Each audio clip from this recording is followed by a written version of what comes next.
नमस्कार, मैं काजल मिश्रा। स्वागत है आपका एनएल लाइव। नजर डालते हैं हिमाचल प्रदेश की मुख्य खबरों पर।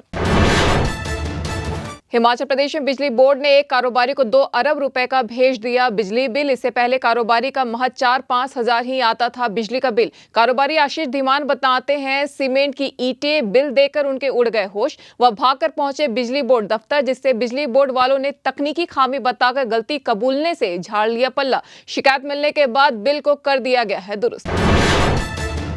हिमाचल में जमीन की केवाईसी कर बेनामी सौदे पर कसी जाएगी नकेल। सरकार ने प्रदेश में केवाईसी की शुरू कर दी है प्रक्रिया। पटवारियों को सौंपा गया इसका जिम्मा। निदेशक भूमि अभिलेख की ओर से इसको लेकर सभी उपायुक्तों को जारी किए गए दिशा निर्देश। जमीन की केवाईसी के बाद बैंकों से ऋण लेना होगा आसान। पीएम किसान योजना का लाभ लेने के लिए भी केवाईसी को अनिवार्य करने की है तैयारी।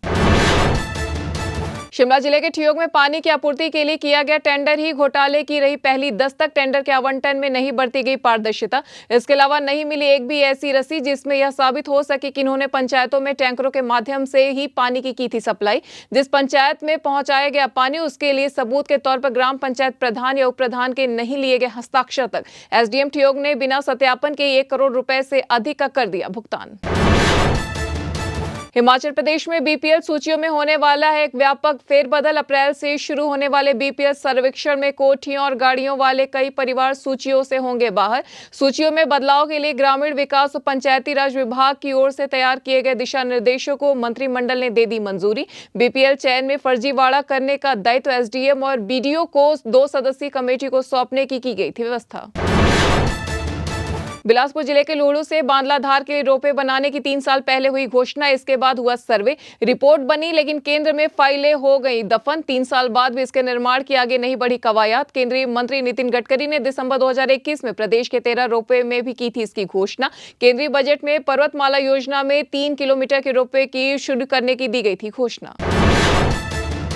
हिमाचल प्रदेश हाईकोर्ट ने ग्रामीण बैंक में अंशकालिक कर्मियों के रूप में काम करने वालों पर यथास्थिति बनाए रखने के दिए आदेश। न्यायाधीश की अदालत ने कहा कि कर्मचारियों को नौकरी से नहीं निकाल सकता है बैंक। प्रदेश उच्च न्यायालय की खंडपीठ ने 29 मार्च 2019 में ग्रामीण बैंक में पार्ट टाइम काम करने वाले वर्करों को निकालने पर लगा दी थी रोक। इसके बावजूद ग्रामीण बैंक ने कुछ कर्मचारियों को हटा दिया है सेवाओं से।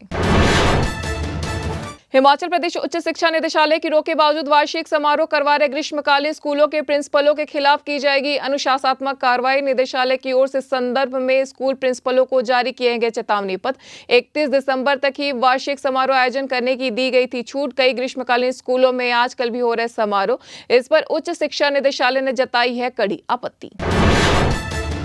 हिमाचल प्रदेश के औद्योगिक क्षेत्र बीबीएन के लोधी माजरा में एक निजी दवा कंपनी में लग गई भीषण आग। शुक्रवार अल सुबह 4 बजे की बताई जा रही है घटना। देखते ही देखते आग ने पूरी फैक्ट्री को ले लिया अपनी चपेट में। कंपनी प्रबंध की ओर से आग लगने की दमकल विभाग को दी गई सूचना। इसके बाद मौके पर पहुंची विभाग की करीब 8 अग्निशमन गाड़ियां। शिमला जिले की 800 महिलाएं स्वयं सहायता समूहों के माध्यम से बनने जा रही हैं लखपति। उन्हें स्टार्टअप शुरू करने के लिए बैंकों से प्रदान किया जाएगा ऋण। महिलाओं को आर्थिक रूप से सशक्त बनाना और ग्रामीण विकास को बढ़ावा देना इस पहल का उद्देश्य। इस कार्यक्रम के तहत 84% लक्ष्य पहले ही हो चुका है पूरा। कुछ विकास खंडों ने 100% प्राप्त किया है लक्ष्य। हिमाचल के पहाड़ी क्षेत्रों में शीतलहर चलने और मैदानों में कोहरा छाए रहने से तापमान में दर्ज हुई है गिरावट। ऊना समेत प्रदेश के 9 क्षेत्रों में न्यूनतम तापमान माइनस में हुआ दर्ज। बिलासपुर, कांगड़ा, मंडी, ऊना, हमीरपुर मंडी, सोलन और सिरमौर के कई क्षेत्रों में शुक्रवार सुबह और शाम के समय कई जगह छाया रहा घना कोहरा। प्रदेश में 11-12 जनवरी को कई क्षेत्रों में बारिश और बर्फबारी के हैं आसार। तो ये थी हिमाचल प्रदेश की अब तक की मुख्य खबरें। ऐसी तमाम खबरों से जुड़े रहने के लिए देखते रहिए एनएल लाइव।